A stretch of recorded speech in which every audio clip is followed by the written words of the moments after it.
Good morning students.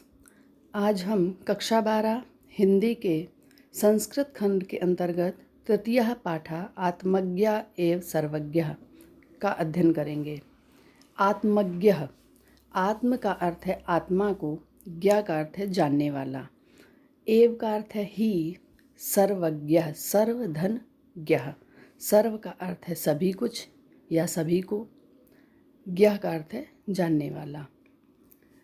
आत्मा को जानने वाला ही सब कुछ जानने वाला होता है।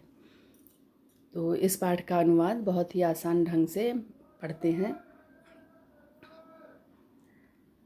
इस पाठ में महर्षि याज्ञवल्क्य जब गृहस्थ आश्रम छोड़कर संन्यास आश्रम की ओर जा रहे थे, प्रवृत्त हो रहे थे, तब उन्होंने अपनी पत्नी मैत्रेयी से ये वाक्य कहे हैं।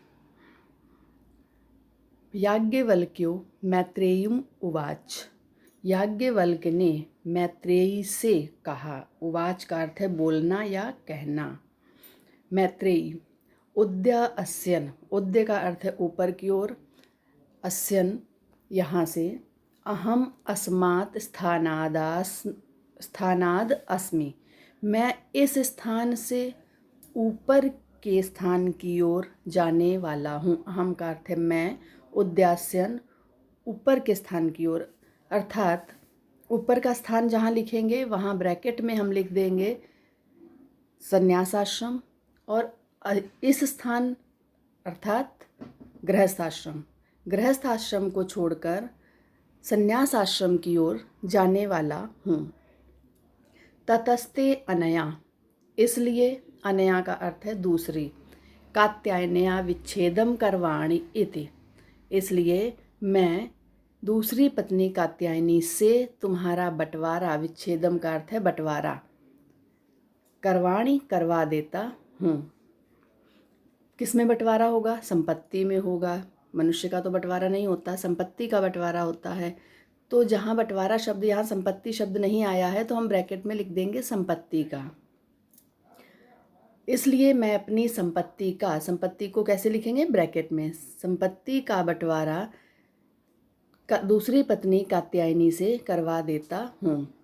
मैत्रेयी उवाच, मैत्रेयी बोली, यदि अयम, यदि यह, अयम का अर्थ है यह, सर्वा पृथ्वीं वित्तेन पूर्णा स्यात् तत् किम तेन अहम स्मृता स्यामिति, यदि यह संपूर्ण पृथ्वी, सर्वा का अर्थ है संपूर्ण, पृथ्वी, वित्तेन का अर्थ है धन से, पूर्णा परिपूर्ण हो जाए, यदि यह संपूर्ण पृथ्वी धन से परिपूर्ण हो जाए, ततः किम, तब क्या, तेन अहम अमृता, मैं क्या अमर, स्यामिति हो सकूंगी, हो जाऊंगी, तब क्या मैं अमर हो जाऊंगी। याज्ञवल्क्य उवाच, ना इति नेति, ना इति को संधि करेंगे तो नेति शब्द बनेगा, गुण संधि है इसमें। क्या कहा याज्ञवल्क्य ने? ऐसा नहीं है। यथैव, धन से कोई, क्या उन्होंने कहा? कहने का तात्पर्य कि धन से कोई अमर नहीं होता। यथैव उपकरणम वताम जीवनम तथैव ते जीवनम स्यात्, यथैव जैसा, उपकरण वताम साधन संपन्न लोगों का, साधन संपन्न मनुष्यों का, जो उपकरणों से युक्त, उपकरण मतलब जो संसार में आवश्यक साधन हैं, साधनों से संपन्न व्यक्तियों का जैसा जीवन होता है, तथैव ते जीवनम स्यात्, वैसा ही तुम्हारा जीवन हो जाएगा। अमृतत्व तू नाशास्ति, ना आशा अस्ति, इसका विच्छेद करेंगे तो ना आशा अस्ति।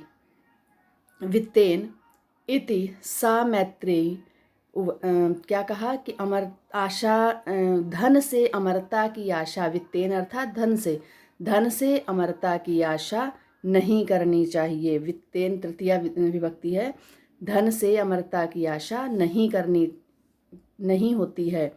सा मैत्रेयी उवाच, वह मैत्रेयी बोली, येन अहम, यदि मैं, येन अहम इससे मैं, ना अमृता अमर नहीं, श्याम हो सकती, यदि मैं इससे अमर नहीं, यदि यहाँ पर नहीं लिखा है ब्रैकेट में लिख देंगे, येन इससे, अहम मैं, ना अमृता अमर नहीं, श्याम हो सकती, मैं इससे अमर नहीं हो सकती, किम अहम तेन कुर्याम, तो किम अहम मैं इसका क्या करूँगी।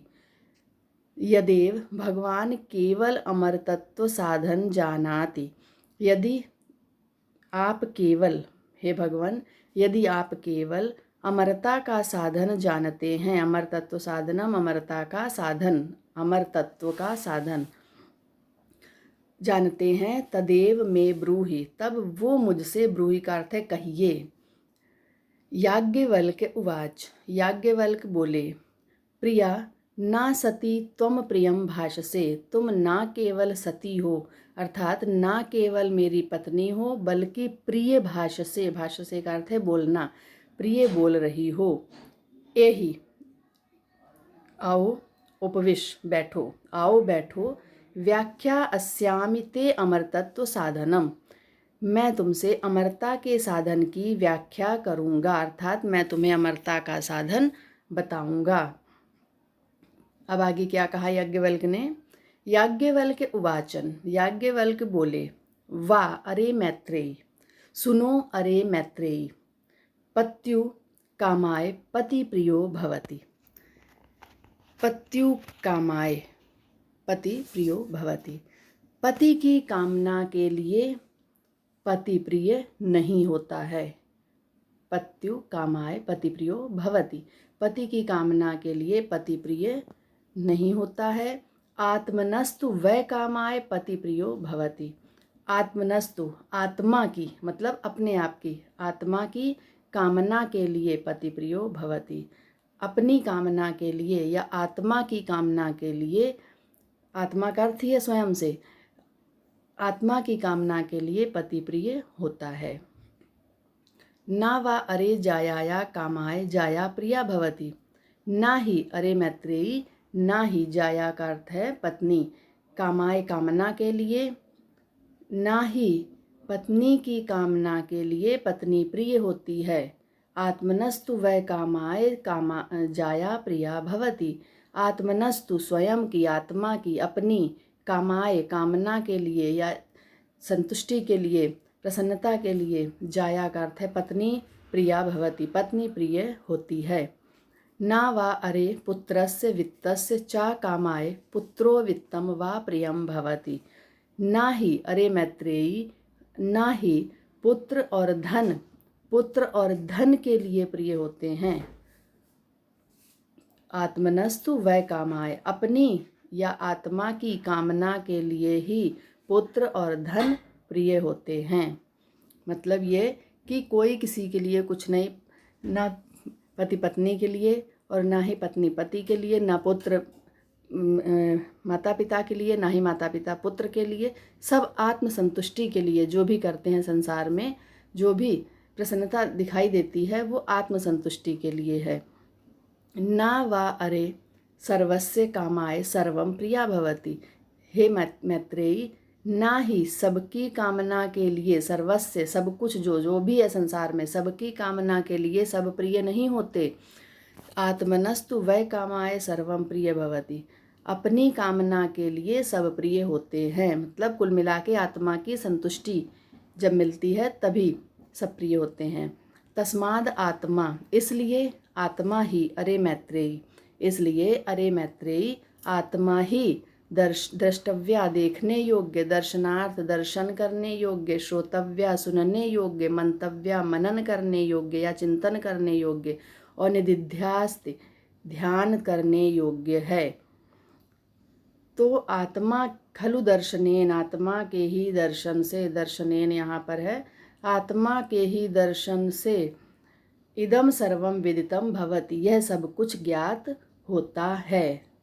तो समझ में आ गया होगा कि जो कुछ भी इस संसार में है वह आत्मा के दर्शन से ही, जब आत्मा के दर्शन अर्थात व्यक्ति जब स्वयं को समझ लेता है, अपने आप को संतुष्ट कर लेता है, तभी उसे बाकी सारी चीज़ों से ना संतुष्टि मिलती है और ना ही प्रसन्नता मिलती है। और इस पाठ का अनुवाद आपको कॉपी में लिखना है पूरा ये, और जो भी इसमें ना समझ में आए आप पूछ सकते हैं। बार बार इसको पढ़िए, इसको ध्यान से वीडियो को सुनिएगा तो ये अवश्य पाठ समझ में आ जाएगा। धन्यवाद।